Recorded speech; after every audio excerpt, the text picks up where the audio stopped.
All right, this past week, the U.S. Supreme Court handed down several key decisions which are likely to reshape legal fights well beyond this term. The court ruled that federal district courts cannot use or cannot issue nationwide injunctions unless necessary to fulfill projects and parties involved. The latest, excuse me, this limits the power of lower courts to block federal policies across the country. Another ruling allows states to cut off Medicaid funding for reproductive health providers, even if those providers deliver no abortion services. The justice also decided that parents have a constitutional right to opt their children out of lessons involving LGBTQ storybooks if those materials conflict with sincerity held by religious beliefs. All right, joining us now is John Ato. He is the professor at Emory University School of Law. Welcome to the show, my friend. Thank you so much for having me. All right, welcome back, I should say. You've been on the show a couple of times. You're a friend of the show now. All right, all these rulings were a 6-3 split. How does this reinforce the perceived firm ideology split between the justices? It most certainly is showing a fractured court here with our 6 conservative justices lumping together. It's interesting in the lower profile cases, or ones perhaps that are less culturally significant, we tend to see much more mixing of the justices. All right, so the big ruling on the injunctions is it's backed by executive orders by President Trump. How do you feel about that? How does that strengthen the president's position?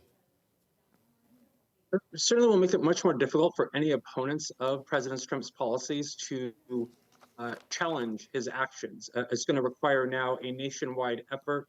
We can imagine something birthright citizenship that's very established law, that the 14th Amendment covers that. Nevertheless, to challenge it or to stop it and have an injunction, you're now going to need to file in almost every district court in the country, which is just a monumental fee and task. On Medicaid, right, the providers, how does this give the state lawmakers clearly legal grounds to exclude such providers such as public health funding?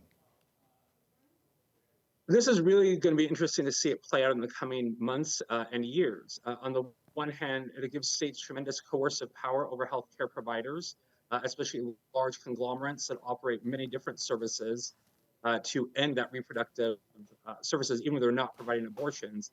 At the same time, it's going to also be interesting that constituents may start to push back as they see their health services curtailed. That's something, especially in rural areas, to have a healthcare provider anywhere close by is becoming more and more difficult as our shortage of doctors increases. All right, finally, parents may opt out of the LGBTQ theme lesson based on religious grounds. How do you see this ruling impacting education right here in Georgia?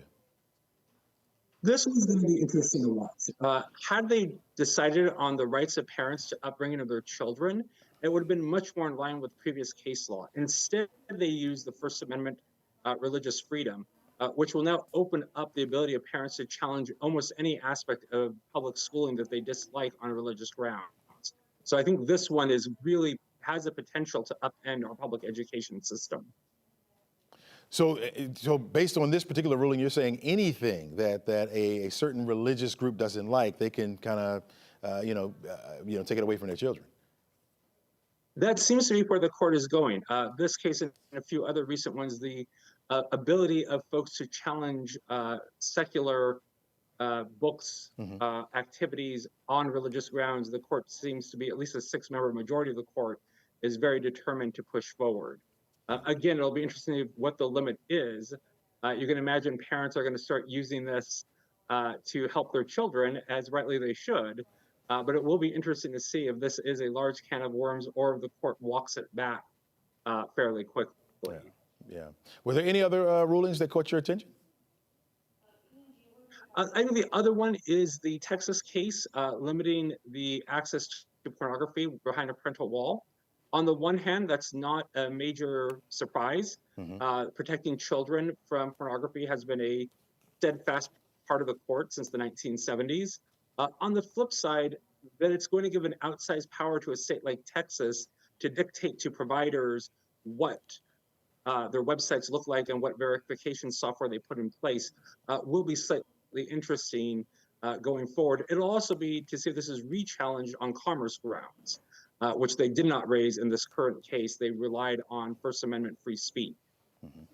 What's upcoming for the Supreme Court? Any upcoming cases that we need to know about? I think the big one to keep an eye on is the 14th Amendment case is not done. That was never decided on the merits. It's been sent back to the district court. The Supreme Court paused it for 30 days to allow other cases to be filed in other district courts. So that is something to watch. I would be surprised if it wasn't back on the docket come October. Yeah. Okay. All right. We'll be waiting to hear. John Ato, thanks so much for joining us, and thanks so much for your insight this morning. Thank you for having me. All right.